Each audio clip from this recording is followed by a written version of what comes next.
आज भी बहुत सारे ऐसे गांव हैं जहां आधुनिकता बिल्कुल नहीं है। ऐसा ही एक गांव था हीरापुर। हीरापुर के लोग आज से 20 साल पहले की जिंदगी जी रहे थे। वहां ना बिजली थी, ना इंटरनेट था। बच्चों के पढ़ने के लिए स्कूल तक नहीं था। सरपंच जी, आप कह रहे थे कि इस साल हमारे गांव में बिजली के जो है खंबे लग जाएंगे, लेकिन देखिए ना, ये साल तो खत्म होने को है और अभी तक काम शुरू भी नहीं हुआ है। अरे अब मैं क्या करूं भाई है। अरे मैंने तो सरकारी दफ्तर में अपील डाल दी थी।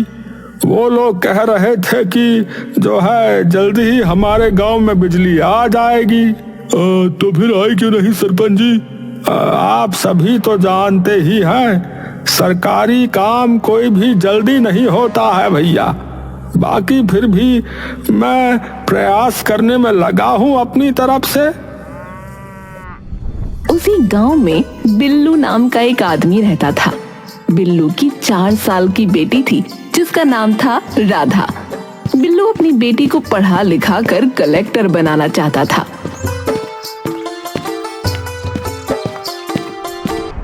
लेकिन स्कूल गांव से दूर होने के कारण वो अपनी बेटी को स्कूल नहीं भेज पाता था।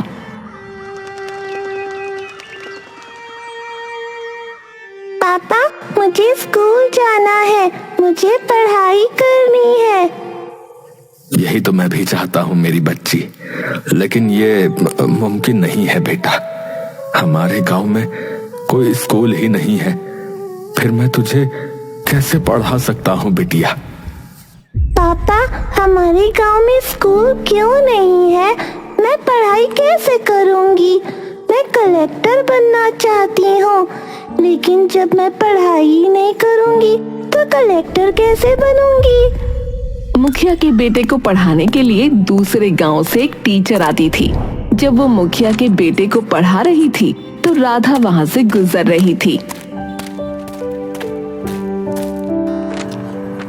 A for apple, B for ball, C for cat, D for dog.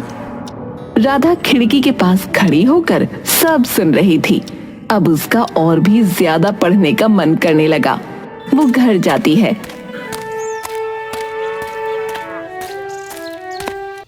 सुनो राधिका की माँ, मैं गांव के किसी काम के लिए शहर जा रहा हूँ। 2 दिन बाद लौटूंगा। अच्छा पापा, आप शहर जा रहे हैं?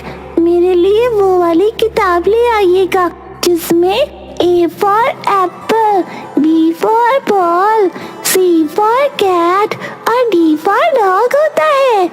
अरे राधा बिटिया, ये तुमने कहाँ से सीखा? सोनू को दूसरे गांव से टीचर पढ़ाने आती है, मैंने उन्हीं से सुना। कहो ना, आप मेरे लिए वो वाली किताब ले आओगे?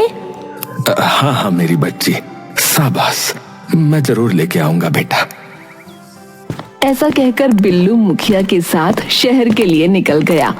शहर में बिल्लू बच्चों को स्कूल जाता देखकर बहुत खुश हो रहा था। मुखिया जी, आपको नहीं लगता कि हमारे गांव में एक स्कूल भी होना चाहिए? स्कूल ना होने की वजह से बच्चों के सपने ही बनकर रह जाते हैं। मैंने स्कूल के लिए भी अपने जिला के कलेक्टर से बात की थी, पर वहां से जो है कोई जवाब ही नहीं आया। अच्छा, फिर आज हम ये शहर में क्या करने आए हैं मुखिया जी? अरे वही बिजली के लिए एक बार फिर से बात करने, और क्या पता इस बार सरकारी बाबू हमारी बात सुन लें। मुखिया और बिल्लू कलेक्टर के ऑफिस जाते हैं, लेकिन उन दोनों को कलेक्टर से मिलने की अनुमति ही नहीं मिलती। अरे ऐसे कैसे आप हमें ऑफिस के अंदर जाने से मना कर रहे हैं? अरे हमें पूरा हक है कलेक्टर साहब को अपनी परेशानी बताने का। अरे भाई साहब देखिए, कलेक्टर साहब जो है अभी किसी इम्पोर्टेंट काम में व्यस्त है, समझे? आप उनसे 1 हफ्ते बाद मिलने आ सकते हैं, जाइए अभी। अरे भाई साहब, हम इतनी दूर से आए हैं, बिना उनसे मिले हम कैसे जा सकते हैं बताइए। देखिए भाई साहब, माफ कीजिएगा लेकिन मैं इसमें आपकी कोई सहायता नहीं कर सकता। आप जाइए यहाँ से। बिल्लू और मुखिया उदास चेहरा लेकर वापस गांव की तरफ निकल पड़ते हैं। कॉपियां और स्कूल बैग भी उपलब्ध। रुकिए मुखिया जी, मुझे अपनी बेटी के लिए एक किताब खरीदनी है। है? अरे तू किताब खरीद कर क्या करेगा? कौन सा तेरी बेटी को पढ़ना आता है? ऐसा नहीं है मुखिया जी, वो थोड़ा बहुत पढ़ लिख लेती है। हाँ, कॉपियां और स्कूल बैग भी उपलब्ध हैं। रात होने से पहले ही बिल्लू अपने घर पहुंच जाता है।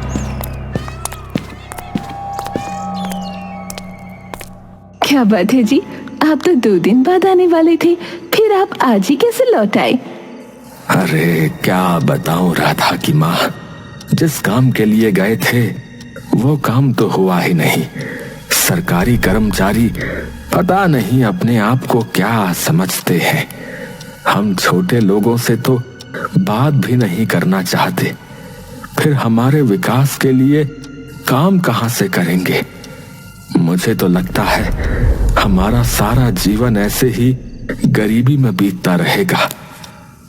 कभी राधा अपने पिता के पास आती है और कहती है, पापा आप मेरे लिए वो वाली किताब लेकर आए हैं ना? अरे हाँ, मेरी बच्ची लाया हूँ। देखो, मैं तुम्हारे लिए तुम्हारी वाली किताब लेकर आया हूँ। अच्छा, शुक्रिया पापा, आप सच में बहुत अच्छे हैं। आप देखिएगा, एक दिन मैं पढ़ लिख कर कलेक्टर बनूंगी और अपने गांव के विकास के लिए सब कुछ करूंगी। 4 साल की राधा के मुंह से इतनी बड़ी बड़ी बातें सुनकर बिल्लू की आंखों से आंसू बहने लगे। उसकी आंखों में लाचारी थी। कुछ ही दिनों बाद गांव में कुछ अजीब लोग आते हैं। अरे बिल्लू भैया, अरे कहाँ हो? अरे जरा देखो, अपने गांव में कुछ लोग आए हैं भैया। उनके पास बड़े बड़े जो है कैमरा है और बहुत बड़ी बड़ी गाड़ी से आ रहे हैं। अरे भैया, हम सब तो उन्हीं को देखने जा रहे हैं। क्या हो रहा है वहां पर? हाँ क्या सच में? चलो मैं भी आता हूँ भैया, मैं भी आ रहा हूँ। बिल्लू के पीछे पीछे उसकी बेटी भी भागने लगती है। वो लोग देखते हैं कि वहां पर कुछ बड़े लोग आए हुए हैं। देखिए, हम लोग इन्फ्लुएंसर्स हैं, हम गरीब लोगों की मदद करते हैं और वीडियो बनाते हैं ताकि हमारी वीडियो देखने वाले लोग हमसे इन्फ्लुएंस हो सकें और वो भी हमारी तरह लोगों की मदद करें। तो क्या आप यहाँ पर हमारी सहायता करने आई हैं? जी, मैं यहाँ आप लोगों की मदद करने ही तो आई हूँ। बहुत रिसर्च के बाद मुझे इस गांव के बारे में पता चला कि ये गांव बहुत ज्यादा पिछड़ा हुआ है। आप लोगों को सबसे ज्यादा जिस चीज की जरूरत हो आप मुझे बताइए। उस औरत की बात सुनकर गांव के काफी सारे लोग बिजली की मांग करते हैं। तभी भीड़ में से बिल्लू बाहर निकल कर आता है। अब माफ कीजिएगा लेकिन मैं आप लोगों की बात से यहाँ पर सहमत नहीं हूँ। ये बात सही है कि गांव को बिजली की आवश्यकता है, लेकिन उससे भी अधिक आवश्यकता गांव को शिक्षा की है। बिना बिजली के तो हम कई सालों से रहते आ ही रहे हैं। 1-2 साल बाद सरकार यहाँ बिजली लगवा ही देगी, लेकिन शिक्षा उसकी तो कोई चर्चा ही नहीं करता है। अरे लेकिन बिल्लू भाई, एक बात बताओ है, अरे बिना बिजली के शिक्षा भी मुमकिन नहीं है भैया, समझे? हमें पहले जो है बिजली की जरूरत है भैया। हाँ, अरे नहीं नहीं भाई, हमें सबसे अधिक शिक्षा की आवश्यकता है। हमारा गांव शिक्षित हो जाएगा तो गांव अपने आप विकसित होगा। फिर बिजली क्या, वो क्या कहते हैं, हाँ, इंटरनेट तक हमारे गांव में आ जाएगा। इन्फ्लुएंसर जिसका नाम माया था, वो बिल्लू की बातों से सहमत होती है और उसकी तारीफ करते हुए कहती है, सीरियसली आपकी बातों ने तो मेरा दिल जीत लिया। आप सही कह रहे हैं, education is most important thing. लेकिन फिर भी हम इस गांव के बच्चों से जानना चाहेंगे कि इस बारे में उनकी क्या इच्छा हो सकती है। माया की नजर छोटी सी प्यारी सी राधा पर जाती है। वो राधा को अपने पास बुलाती है। बेटा, आपका नाम क्या है? मेरा नाम राधा है। अच्छा, आप बताओ, आपको अपने घर में लाइट चाहिए या स्कूल जाना है? मुझे स्कूल जाना है। मैं तो कब से स्कूल जाना चाहती हूँ, लेकिन पापा मेरा दाखिला स्कूल में नहीं करवाते। वो कहते हैं स्कूल हमारे गांव से बहुत दूर है और हमारे पास वहाँ तक जाने का कोई साधन भी नहीं है। इसका मतलब आपको पढ़ाई करना बहुत पसंद है? हाँ, मैं पढ़ लिख कर कलेक्टर बनना चाहती हूँ और मैं अपने गांव के लिए बहुत कुछ करना चाहती हूँ। राधा की बातों से बिल्लू को बहुत गर्व महसूस होता है और वो इन्फ्लुएंसर माया भी खुश हो जाती है। तो तय रहा, मैं यहाँ एक स्कूल बनवाऊंगी एंड ऑफ कोर्स वहाँ पढ़ाई के लिए कोई फीस नहीं लगेगी, क्योंकि वो एक प्राथमिक विद्यालय होगा। मैं सरकार की अनुमति लेकर ही यहाँ स्कूल बनवाऊंगी। माया की बात सुनकर गांव के लोग बहुत खुश होते हैं। कुछ ही दिनों बाद स्कूल बनने का काम शुरू हो जाता है। स्कूल बनने की खुशी गांव में सबसे ज्यादा अगर किसी को थी तो वो था बिल्लू।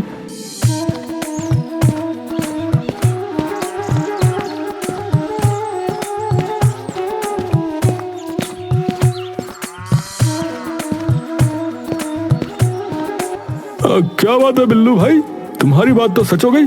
देखो गांव में अब स्कूल बन रहा है। हाँ, अरे इस बात से मुझसे अधिक कोई प्रसन्न नहीं हो सकता मोहन भाई।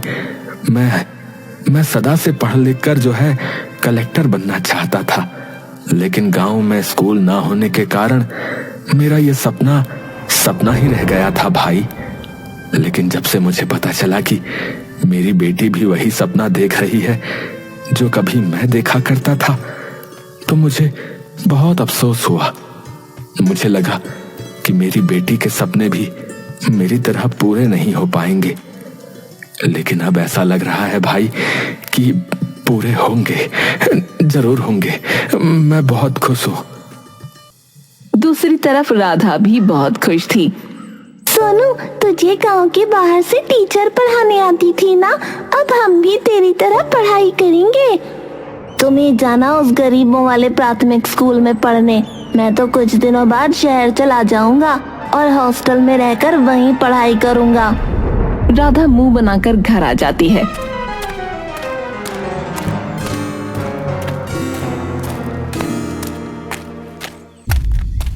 जब उसके पापा घर आते हैं,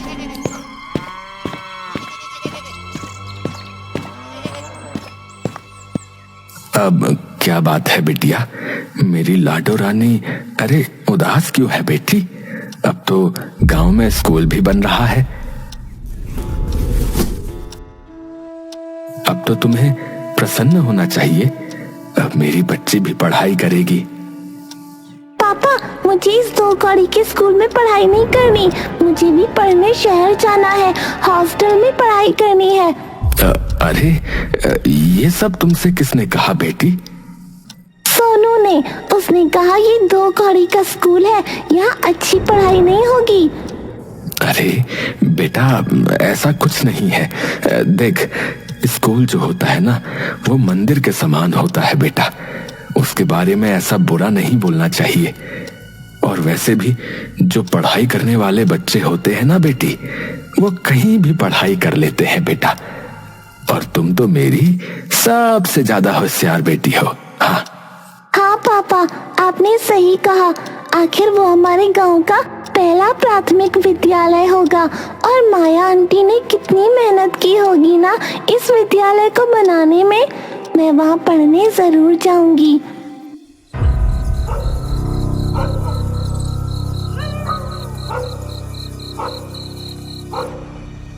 आखिरकार 6 महीने के इंतजार के बाद गांव का पहला प्राथमिक विद्यालय बनकर तैयार हो गया। मैं यहाँ आई थी तो सिर्फ वीडियो शूट करने, लेकिन इस गांव ने मुझे इतना प्यार किया कि मुझे यहाँ से लगाव हो गया है। मैं आप लोगों को बहुत मिस करूंगी। मैंने स्कूल के ऊपर सोलर पैनल लगवाए हैं, जिससे पूरी गांव में तो नहीं लेकिन स्कूल में बिजली जरूर रहेगी। तब मुखिया कहता है, मैडम जी, आपने हमारे गांव के लिए बहुत बड़ी चीज की है। भले ही आपने ऐसा वीडियो के लिए किया हो, लेकिन आपकी इस छोटी सी पहल ने हमें विकास तक पहुंचने की सबसे मुश्किल सीढ़ी को पार करवा दिया है। हम गांव वाले जो है आपके सदा आभारी रहेंगे। नहीं नहीं, आप ऐसा मत कहिए, ये तो मेरा काम है। मेरे थोड़े से पैसे और थोड़ी सी मेहनत से अगर इस गांव के बच्चों का भविष्य बन जाएगा तो ये मेरे लिए बहुत खुशी की बात होगी। ठीक है, अब मैं चलती हूँ। अलविदा लेकर माया वहां से चली जाती है।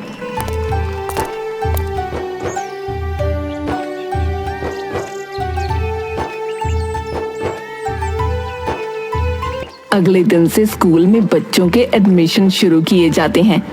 पापा जल्दी करो, हम लेट हो जाएंगे। मैं देख कर आई हूँ, दाखिला शुरू हो गया है। बहुत सारे लोग वहाँ पर इकट्ठा हो गए हैं। हाँ हाँ, चलता हूँ बेटी, चलता हूँ। अभी वैसे बहुत समय है। जल्दी चलो।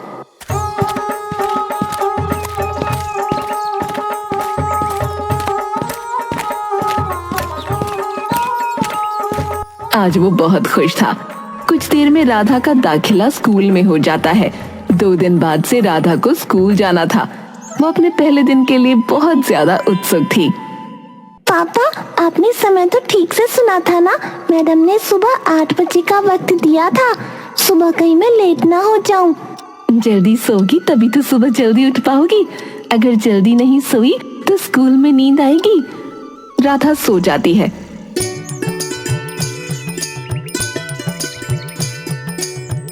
अगली सुबह जल्दी जल्दी तैयार होकर वो स्कूल चली जाती है। आज उसका स्कूल में पहला दिन था, इसलिए वो बहुत खुश थी। जब वो अपनी क्लास में पहुंची, मैडम, क्या मैं अंदर आ जाऊं? आ जाओ। अरे ये क्या कपड़े पहन कर आई हो? बेटा, कल से स्कूल यूनिफॉर्म पहन कर आना। मम्मी पापा से कहना कि वो तुम्हें स्कूल यूनिफॉर्म और नर्सरी की किताबें दिला दें। ठीक है मैडम, मैं कह दूंगी। छुट्टी के बाद जब राधा घर जाती है, मम्मी पापा कहाँ हैं? बेटा पापा तो खेत पर गए हैं काम करने। अब तुम कहाँ जा रही हो? खेत जा रही हूँ, मुझे पापा से बहुत जरूरी बात करनी है।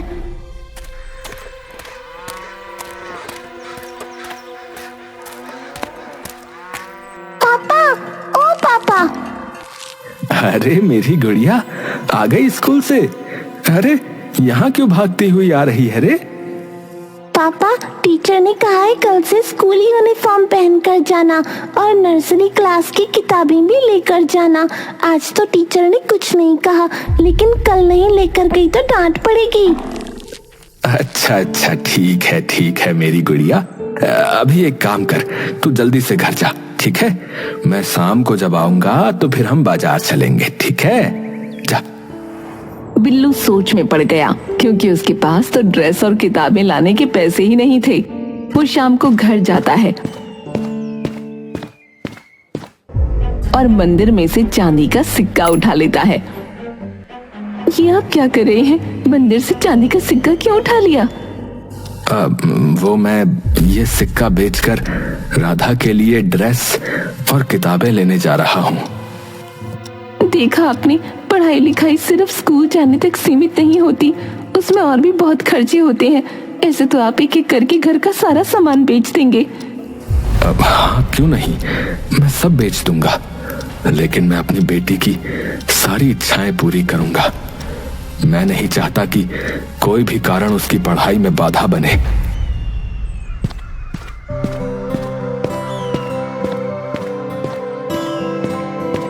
ऐसा कहकर बिल्लू चांदी का सिक्का लेकर बाजार चला जाता है और उसे बेचकर अपनी बेटी के लिए ड्रेस और किताबें ले आता है।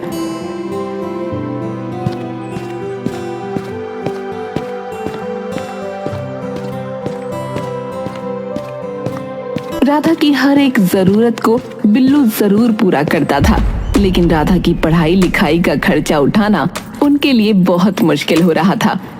मैंने कहा था ना, प्राथमिक विद्यालय है तो क्या हुआ, पढ़ाई लिखाई में बहुत खर्चा होता है। तुम सही कह रही हो, लेकिन क्या हम अपनी आर्थिक तंगी की वजह से अपनी बेटी की पढ़ाई छुड़ा दें? बोलो, क्या तुम इस बात से सहमत हो? क्या तुम सच में नहीं चाहती कि हमारी बेटी पढ़ लिख कर कलेक्टर बने? देखिए, कौन सी माँ नहीं चाहेगी कि उसकी बेटी बहुत आगे जाए, लेकिन क्या? बोलो। अगर हम दोनों मिलकर काम करेंगे तो हम अपनी बेटी को पढ़ा सकते हैं। बिल्लू की पत्नी बिल्लू की बातों से सहमत हो जाती है और अपने लायक कोई काम ढूंढने लगती है। तभी उसकी पत्नी को गांव के सेठ तिवारी लाल के यहाँ साफ सफाई का काम मिल जाता है। आप जानते हैं, सेठ तिवारी लाल के यहाँ मुझे साफ सफाई का काम मिल गया है। मैं बहुत खुश हूँ। अब हम अपनी बेटी की सारी जरूरतें पूरी कर सकेंगे। तुमने सही कहा। मुझे माफ करना। मेरे होते हुए भी मैंने तुम्हें काम करने को बोला। आप कैसी बातें कर रही हैं? मैं आपकी पत्नी हूँ। मैंने सुख और दुख दोनों में आपका साथ देने की कसम खाई है। फिर क्या था, बिल्लू की पत्नी तिवारी लाल के यहाँ काम करने लगती है। लेकिन सेठ तिवारी लाल की हरकतें कुछ ठीक नहीं थीं। वो किसी न किसी बहाने बिल्लू की पत्नी शर्मीली को गलत ढंग से छूने की कोशिश करता रहता था।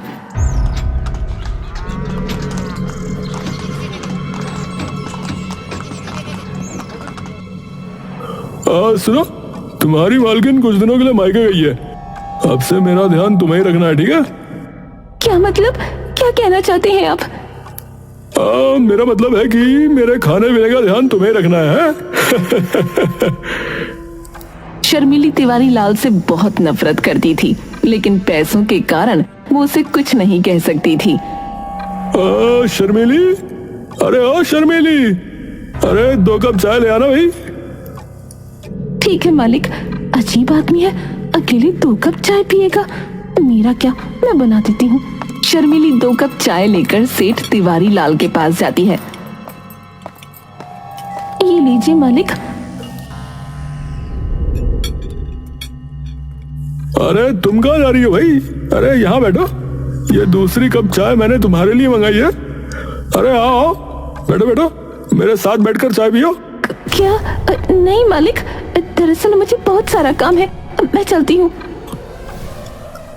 अरे बैठो तो सही है। अरे मुझे तुमसे कुछ बहुत जरूरी बात करनी है। शर्मिली डरते हुए सोफे पर बैठ जाती है। कहिए मालिक, आपको मुझसे क्या बात करनी है? देखो भाई, इसमें तो कोई शक नहीं है कि तुम बहुत खूबसूरत हो। तुम मिट्टी में पड़ा हुआ वो हीरा हो जिसकी पहचान एक असली जौहरी ही कर सकता है। समझ रही है ना? और वो जौहरी जो है ना, वो मैं ही हूँ। हाँ, आप कहना क्या चाहते हैं? साफ साफ कहिए। अच्छा, तो तुम्हें साफ साफ बात करना पसंद है? मैं कुछ ज्यादा नहीं चाहता। बस मैं इतना चाहता हूँ कि तुम मेरी ख्वाहिश पूरी कर दो, और बदले में मैं तुम्हें मुंह मांगी कीमत दूंगा। आखिर पूरा गांव जानता है कि तुम्हें और तुम्हारे पति को पैसों की कितनी जरूरत है। और मैंने सुना है कि तुम अपनी बेटी को कलेक्टर भी बनाना चाहती हो भाई, है? ये आप क्या कह रहे हैं मालिक? आप मुझे जैसी औरत समझ रहे हैं, मैं वैसी नहीं हूँ। माना हम गरीब हैं, लेकिन इसका मतलब ये नहीं कि मैं पैसों के लिए कुछ भी करूँ। ऐसा कहकर शर्मिली उठकर जाने लगती है।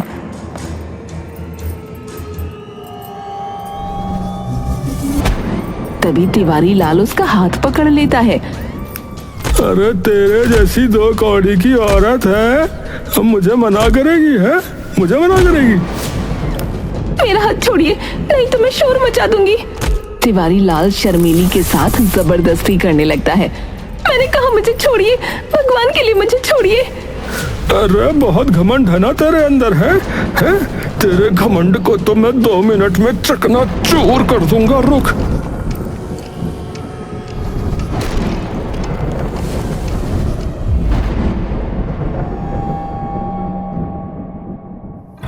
अरे अरे, ये तुम क्या कर रही हो? इस तरह मेरे सामने अपनी साड़ी मत उतारो। तुम जैसा समझ रही हो मैं वैसा नहीं हूँ। हाँ, अरे अगर पैसे चाहिए तो मैं वैसे ही दे दूंगा भाई। क्या? ये आप क्या कह रहे हैं? तभी शर्मिली की नजर बाहर की तरफ जाती है। वो देखती है कि उसकी मालकिन यानी कि तिवारी लाल की पत्नी वापस घर आ रही थी। ये सब क्या हो रहा है? देखो ना डार्लिंग, मुझे अकेला देखकर ये मौके का फायदा उठाना चाहती है। इसने मुझसे पैसे मांगे, मैंने मना कर दिया तो पता नहीं क्या क्या करने लगी। हाँ, आप झूठ बोल रहे हैं। मालकिन इन्होंने चाय के बहाने मुझे यहाँ बुलाया था, फिर मेरे साथ जबरदस्ती करने लगे। तेरी इतनी हिम्मत, एक तो गलत काम करती है, ऊपर से मेरे पति पर इल्जाम लगा रही है। तुझे तो मैं छोड़ूंगी नहीं। मालकिन शर्मीली के बाल पकड़कर गांव के बीचों बीच ले जाती है।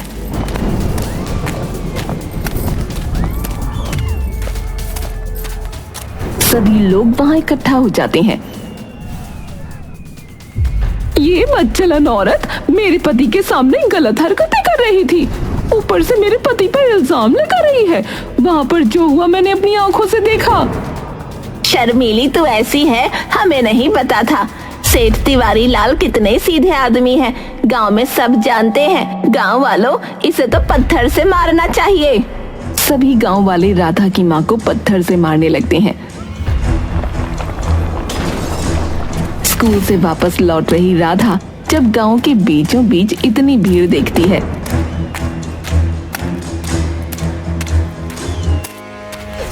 तो भीड़ के अंदर घुस जाती है। माँ, ये सब क्या हो रहा है? आप लोग मेरी माँ को क्यों मार रहे हैं? रुक जाइए, मैंने कहा रुक जाइए। अरे तेरी माँ एक बदचलन औरत है, पैसों के लिए वो कुछ भी कर सकती है। ऐसा कुछ नहीं है, मेरी माँ ऐसी नहीं है, वो बहुत अच्छी है। तभी वहां बिल्लू भी आ जाता है।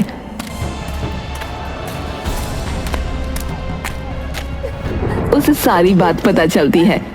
रुक जाइए, मुझे अपनी बीवी पर पूरा भरोसा है, वो ऐसा कभी नहीं कर सकती। अरे तू क्या अपनी बीवी को गलत कहेगा भाई? तूने तो खुद ही अपनी बीवी को काम करने के लिए भेजा था ना।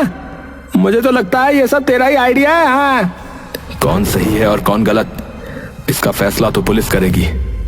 आप लोगों को कोई हक नहीं है मेरी बीवी को गलत बोलने का। चलो शर्मिली, घर चलते हैं। हाँ माँ, घर चलो। बिल्लू अपनी पत्नी और बेटी के साथ घर आ जाता है।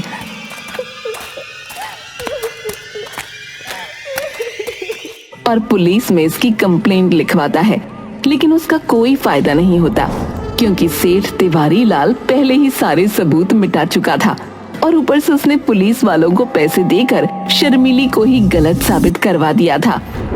मुझे माफ कर देना शर्मिली, ये सब मेरी वजह से ही हुआ है। मैं तुम्हें न्याय भी नहीं दिलवा पाया, ना मैं तुम्हें काम करने के लिए भेजता और ना ये सब होता। नहीं पिताजी, सब मेरी गलती है। मेरी पढ़ाई के खर्चे की वजह से माँ काम करने गई थी, तभी ये सब हुआ। मैं पढ़ाई छोड़ दूंगी पापा। नहीं मेरी बच्ची, तू पढ़ाई ना छोड़ सकती। अगर तू पढ़ाई छोड़ देगी तो तेरी माँ का बदला कौन लेगा? अब तुझे ही कलेक्टर बनके मुझे न्याय दिलवाना है मेरी बच्ची। मैं जरूर कलेक्टर बनूंगी माँ, और आपको न्याय भी जरूर दिलवाऊंगी। ये आपकी बेटी का वादा है आपसे। छोटी सी राधा के मन में ये जुनून देखकर दोनों पति पत्नी बहुत खुश होते हैं। समय अपनी रफ्तार पकड़ चुका था। इस तरह 15 साल बीत गए, पता ही नहीं चला।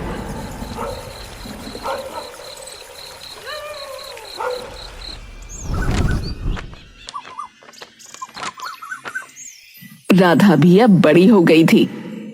पापा, मेरी 12वीं कंप्लीट हो गई है और देखिए मैं कितने अच्छे नंबरों से पास हुई हूँ। पूरे गांव में फर्स्ट आई हूँ। अरे वाह बेटी, मेरी बेटी ने तो कमाल कर दिया। बहुत बढ़िया बेटी, शाबाश।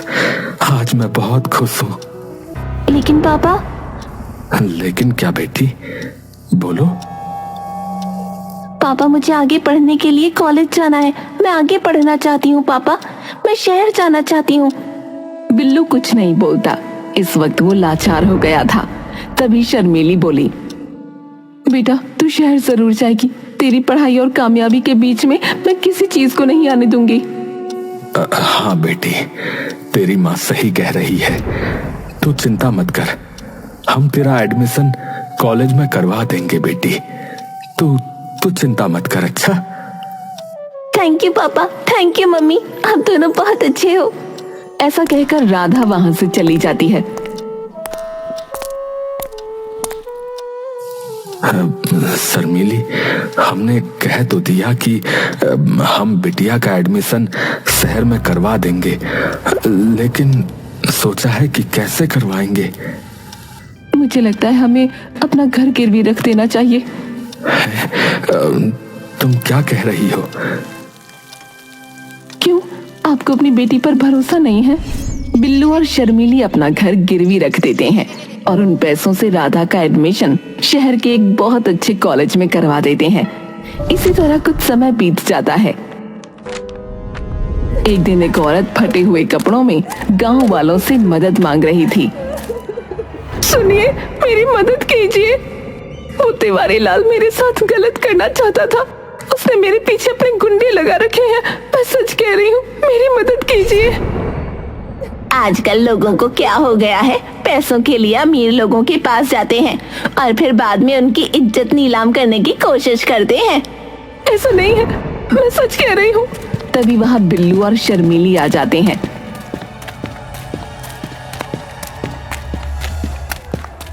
मेरी मदद कीजिए, तिवारी लाल मेरे साथ गलत करना चाहता था। उसने अपने गुंडे मेरे पीछे लगा रखे हैं। अगर आप मेरी मदद नहीं करेंगे तो वो मुझे मार डालेगा। तुम चिंता मत करो, तुम्हें कुछ नहीं होगा। मैं तुम्हारी परेशानी समझ सकती हूँ। तभी वहाँ पर दो गुंडे आ जाते हैं। ए बिल्लू, उस औरत को हमारे हवाले कर दे, नहीं तो तुझे मार मार कर अधमरा कर देंगे। हाँ, फालतू कुत्तों, जाकर बोल दो अपने मालिक से कि इस बार बिल्लू उसे नहीं छोड़ेगा।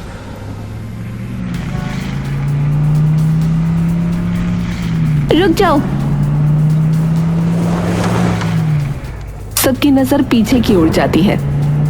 सब देखते हैं कि एक बहुत ही चमचमाती गाड़ी से एक बहुत खूबसूरत लड़की आंखों पर काला चश्मा लगाए उतर रही है। उसके पीछे काले कपड़ों में दो बॉडीगार्ड हैं। तुम्हारी हिम्मत कैसे हुई मेरे पिताजी पर हाथ उठाने की? अरे अरे, ये तो बिल्लू की बेटी राधा है ना। अरे देखो भैया, कितनी बदल गई है। तो आप सभी को हैरान होने की जरूरत नहीं है। मैं अब यहाँ की नई कलेक्टर मिस राधा हूँ और तिवारी लाल का पर्दाफाश करने का ये मेरा ही प्लान था।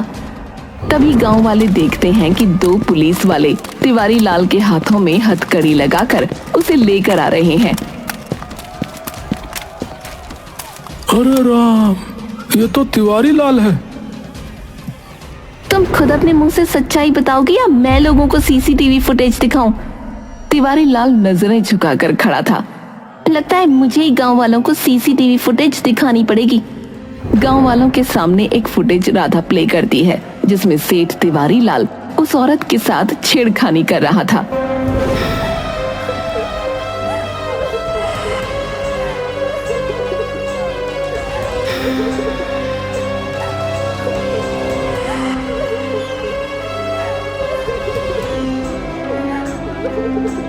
अरे राम राम भैया, छी छी छी छी है। ये तो सच में बहुत खराब आदमी है भैया। इसका मतलब सालों पहले शर्मीली सच कह रही थी। अरे राम राम, बहुत ही गलत हो गया भैया। ये आदमी ही बेकार है। अरे भैया, हम तो कह रहे हैं इस गुनाहगार को हमारे हवाले कर दो। हाँ, हम इसको मार मार के इसकी जान ले लेंगे। हाँ, हमारे गांव की औरतों के साथ ऐसा करता है ये। तो क्या कहते हैं, कर दूं तुम्हें इन लोगों के हवाले? अरे नहीं, अरे मुझे इन लोगों के हवाले मत करना। ये लोग मुझे चील कौवे की तरह नोच खाएंगे भाई। मुझे ले चलो भाई, मुझे ले चलो। पुलिस तिवारी लाल को अपनी जीप में बिठाकर ले जाती है। प्रणाम माँ। प्रणाम पिताजी। माफ कीजिए, मैंने आप लोगों को इसके बारे में कुछ नहीं बताया था क्योंकि मैं माँ के गुनहगार से बदला लेने के लिए बेचैन हो रही थी। मेरी बच्ची, मुझे तेरे ऊपर गर्व है। आज तूने अपने पिता का सपना पूरा कर दिया और अपनी माँ का बदला भी ले लिया।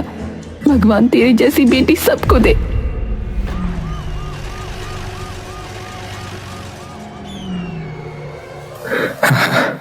मेरे पास तो तुम्हारी तारीफ में कहने के लिए शब्द ही नहीं है मेरी बच्ची। तुम्हें इस तरह बड़ी गाड़ी में आता देख आज मुझे बहुत प्रसन्नता हो रही है मेरी बच्ची। जुग जुग जियो मेरी बच्ची, खूब तरक्की करो।